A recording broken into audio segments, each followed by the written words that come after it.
आप ये समझो प्रेमियों कि ये जो श्वास है आपका, ये दिन रात खर्च हो रहा है, इसकी कोई कीमत नहीं रह जाएगी।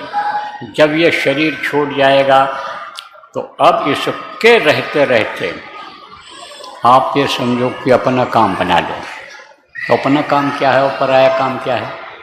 अपना काम यही है कि शरीर को चलाने वाली जो जीवात्मा है, जिसको सूरज कहा संतों ने, सोल कहा, आप समझो कि रूह कहा है, अलग अलग भाषा में इसका नाम रखा है। यह प्रभु की है अंश, बहुत छोटा टुकड़ा है ये। इसको उसके तक पहुंचा दो, इसको मुक्ति दिला दो, ये सबसे बड़ा काम है। इसको कैद खाने से बचा दो, क्योंकि ये कैद कर दी जाती है। जैसे आप देखो सज़ा होती है तो सज़ा 10 साल की पूरी हो गई और दूसरा केस और किया है आदमी, तो उसकी सज़ा आप समझो कि 10 साल की और 20 साल की हो गई थी, तो 10 साल और जेल में रहना पड़ता है। आप ये समझो जैसे एक जेल से दूसरे जेल, दूसरे जेल से तीसरे जेल में कैदियों को भेजते रहते हैं, ऐसे ही एक योनि से दूसरी योनि में, दूसरी से तीसरी में, चौथी में कैद कर दी जाती है ये जीवात्मा। अब योनि कहोगे क्या होता है? योनि यही है, पेड़ आप समझो बनाया उसने, उसमें भी जीव है। तत्व पूरे नहीं है जो पांचों तत्व आप में है, लेकिन उसमें भी जीव है। तो बना करके ऐसे खड़े कर दिए जाओगे 50 साल 100 साल, एक जगह दूसरी जगह जा नहीं सकते हो। पक्षी की योनि में डाल दिए गए, चिड़िया की योनि में उड़ते रहो, जान बचाते रहो। छोटी चिड़िया को बड़ी चिड़िया खा जाती, छोटे जानवर को बड़े जानवर खा जाते, चूहा को बिल्ली खा जाती, बिल्ली को कुत्ता खा जाता, कुत्ते को शेर खा जाता। तो ये योनियाँ हैं, उन योनियों में जाना पड़ेगा, तो दोबारा न जाना पड़े उसके लिए समझो ये उपाय जो बताया जाता है, संतों ने बताया है, ये जो नाम बताया है, नाम की डोर पकड़ाई है, उसको पकड़ लो तो पार हो जाओगे। कहना शब्द डोर गए उतरे पार, शब्द की डोर को पकड़ लोगे तो इस भवसागर से पार हो जाओगे। जन्मने मरने की पीड़ा खत्म हो जाएगी। आप समझो ये आपका अपना काम होगा। और ये काम जो कर रहे हो, घर बना रहे हो, रुपया इकट्ठा कर रहे हो, धन दौलत इकट्ठा कर रहे हो, मरने के बाद ये दूसरे के काम आएगा, वही अपना काम नहीं है। तो कर अपना काम कर लो ये। अब आप कहोगे भाई हम खाएंगे क्या, रहेंगे कहाँ, पहनेंगे क्या, और हमारे आश्रित हैं, बच्चे हैं, बच्चों के लिए कुछ नहीं करेंगे तो वो भूखे मर जाएंगे। यह सब काम करो, आप सब काम करो, लेकिन उसी में फंसे मत रहो। उसमें फंसे रहोगे तो निकल नहीं पाओगे। और रहो उसी में, लेकिन इस तरह से रहो कि जैसे कमल होता है, खिला रहता है, कीचड़ में खिलता है, लेकिन वो पानी से अलग रहता है। पानी उसका कुछ नहीं कर पाएगा। पानी कितना भी बढ़ता जाए, कमल ऊपर निकलता जाएगा। कांटों के बीच में गुलाब रहता है, कांटे उसका कुछ कर पाते हैं? कुछ नहीं कर पाते। चंदन विष व्यापत नहीं लगते रहत भुजंग। चंदन जो होता है, चंदन का वृक्ष है, सांप उसमें लगे रहते हैं, लेकिन विष उसमें नहीं आता है उनका। आप ये समझो तो इस तरह बनने की ज़रूरत है। तो इस तरह से कैसे बनोगे आपको बता देता हूँ। देखो प्रेमियों, बच्चों और बच्चियों, समझो आप इस बात को। जैसे एक कटोरे में आप शहद रख दो तो एक मक्खी आती है और कटोरे के ऊपर बैठ करके और शहद को खा करके उड़ करके चली जाती है।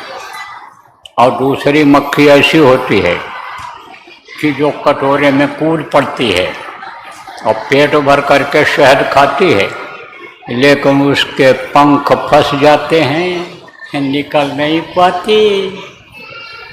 ऐसे ही समझ लो आप कि रहो इस दुनिया में ही और सारा इंतजाम करो, खाने का इंतजाम कर लो, कपड़े का इंतजाम कर लो, जो सूट करे, भोजन जो आपके लिए उपयुक्त हो, खूब खाओ, हजम कर सको इस चीज़ को, उसके लिए मना नहीं है। शाकाहारी भोजन हो, जो प्रकृति ने बनाया है, कुदरत ने, भगवान ने आपके लिए, मनुष्य के लिए बनाया है। जितना हजम कर सको खूब खाओ, मोटा महीन अनाज खाओ, दूध की खाओ, मेवा खाओ, फल फूल खाओ, जितना हजम कर सको। हमारी तरफ से कोई छूट, हमारी तरफ से छूट है, कोई रोक टोक नहीं है।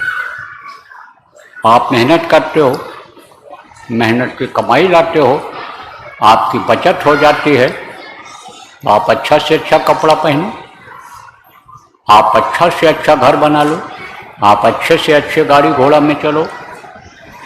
हमारी तरफ से पूरी छूट है।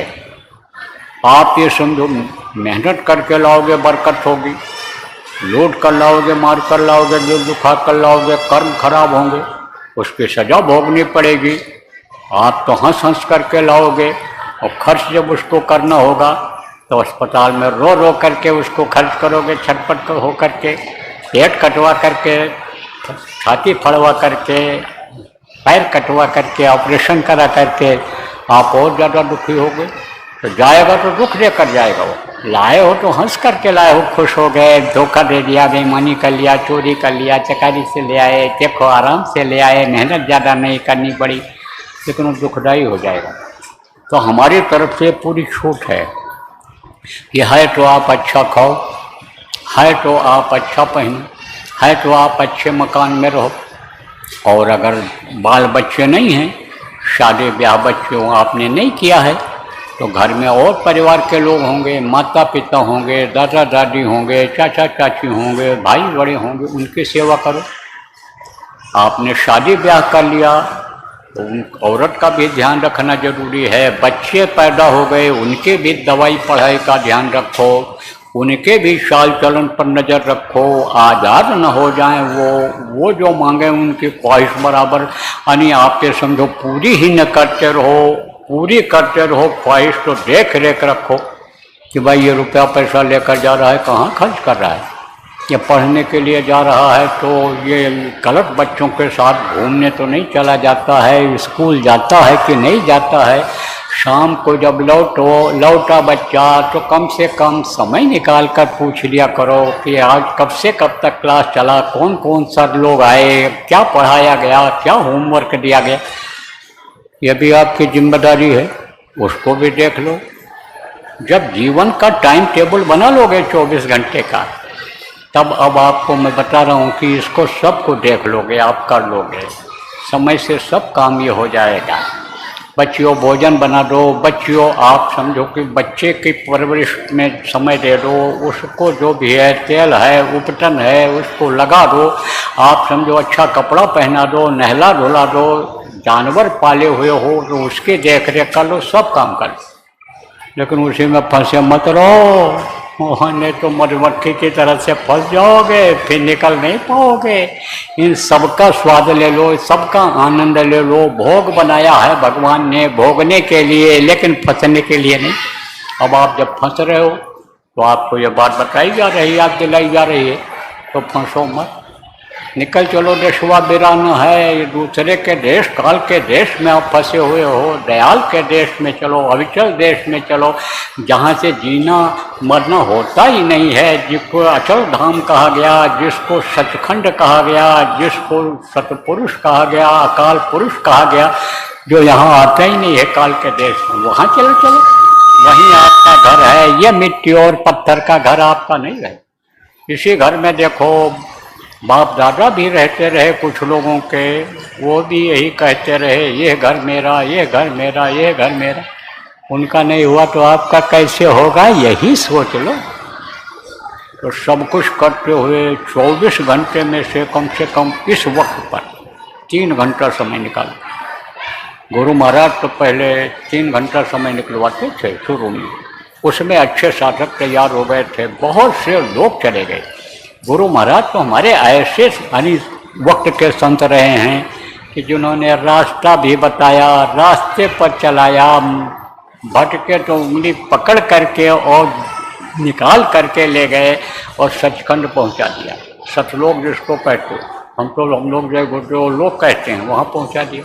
अल्लाह हो गई वो जीवात्माएं, वहीं से वहाँ आनंद ले रही। नीचे की तरफ, इधर दुखों की तरफ, गंदगी की तरफ देखना नहीं चाहती हैं। तो गुरु महाराज ने तो बहुत बड़ी दया किया, समय समय पर वो समय देते रहे कि अब इतना देर कर लो, ऐसे कर लो, लेकिन भाई गुरु महाराज के आदेश से ही ये काम हो रहा है जो मैं कर रहा हूँ। जाने से पहले वो कह करके गए थे कि पुराने लोगों की ये संभाल करेंगे और नए को नामदान देंगे। जिस तरह से संतों की यह परंपरा रही है कि जब जाने लगे हैं तब किसी न किसी को वो काम सौंप करके गए हैं, बता के गए हैं कि अब ये काम करेंगे, अब इनके पास जाओ, इनके पास ले जाना बाल बच्चों को, ये तुम्हारी अब जो दिक्कतें आएंगी भजन में, पूजन में, ध्यान में, सुमिरन में, उसको ये दूर करेंगे। तो यह परंपरा बहुत दिनों से चली आ रही है। उसी के अंतर्गत मुझ नाचीज को हुक्म दे दिया गुरु महाराज ने कि जाओ नामदान दो। तो नामदान तो मिलेगा अभी आपको, नए लोगों जिनको मिल गया है आप लोग दोहरा लेना, और जो पुराने लोग हो, नामदानी हो, किसी भी गुरु के हो, आज मैं जैसा बता रहा हूँ विश्वास के साथ वैसा आप करना। गुरु हम नहीं बनना चाहते हैं आपका, गुरु तो आप उनको मानो जानो जो आपको पहले मिले, जिन्होंने संस्कार जगाया कि जिससे आप आज के सत्संग में आए हो।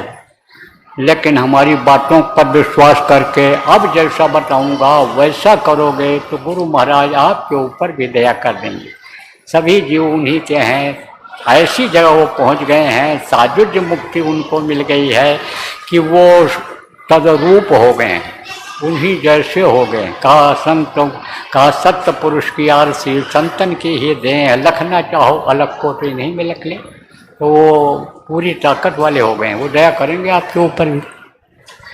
तो प्रेमियों, आपको इस वक्त पर कम से कम 3 घंटा समय निकालना पड़ेगा। आज के खराब माहौल में जबकि लोग बिगड़ रहे हैं, जबकि लोगों का खान पान खराब हो रहा है, लोगों का चरित्र गिर रहा है, लोगों में नशेबाजी बढ़ रही है, गुटबाजी बढ़ रही है, जातवाद, एरियावाद, भाषावाद, ये जो समझो ये जो जहर है ये फैल रहा है। ऐसे समय पर आपको 3 घंटा समय देना पड़ेगा। तो 3 घंटा का समय निकालना, बाकी तो 21 घंटा आपके लिए आप अपने काम के लिए खर्च करो। तो प्रेमियों, अब मैं आपको नामदान दूंगा। कौन सा नाम बताऊंगा? जिसके लिए गोस्वामी जी महाराज ने कहा कलयुग योग यज्ञ नहीं जाना, एक आधार नाम गुण गाना है।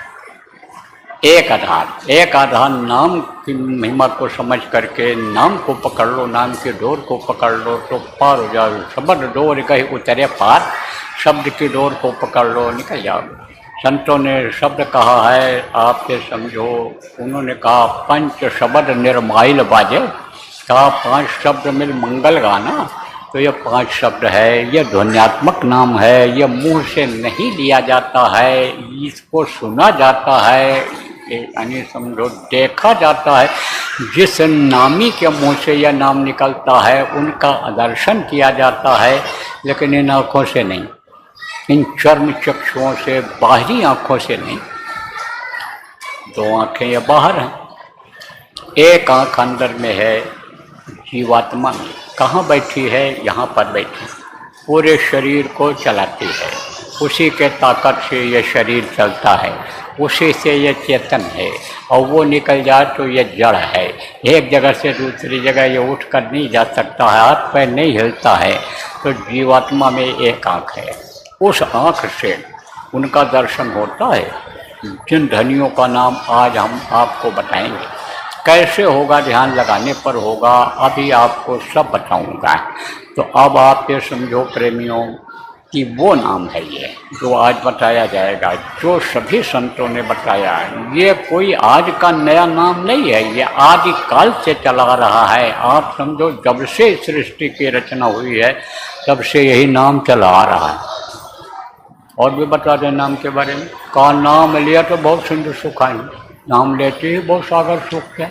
और क्या कहा गोस्वामी जी महाराज ने, राम न सकहि नाम गुण गाई, कहन लग करो मैं नाम बढ़ाई। नाम की महिमा का वर्णन नहीं किया जा सकता, राम भी नहीं कर पाए, इतनी बड़ी महिमा है। आप समझो कहा मीरा ने, गुरु ने मोहे दीनी। अजब जड़ी, क्या कहा कि गुरु ने दया किया, जड़ी दिया। कौन सी जड़ी दिया? नाम रूपी जड़ी को, कि हमने उसको लगाया, नाम का सुमिरन किया, तीसरी आँख हमारी खुल गई। उन्होंने कहा कि अनी पायो रे मैंने नाम रतन धन पायो। रत्न की कीमत होती है, हीरे की कीमत होती है, ऐसे उन्होंने कहा रत्न दे दिया हमको। पायो रे मैंने नाम रतन धन पायो, वस्तु अमोलक दी मेरे सतगुर, कृपा करी अपनायो। मेरे सतगुर ने कृपा करके अपना लिया, सूरज की डोर को काल के हाथ से लेकर अपने हाथ में ले लिया। महान कृपा किया, परोपकार इतना बड़ा किया जिसका बदला नहीं चुकाया जा सकता।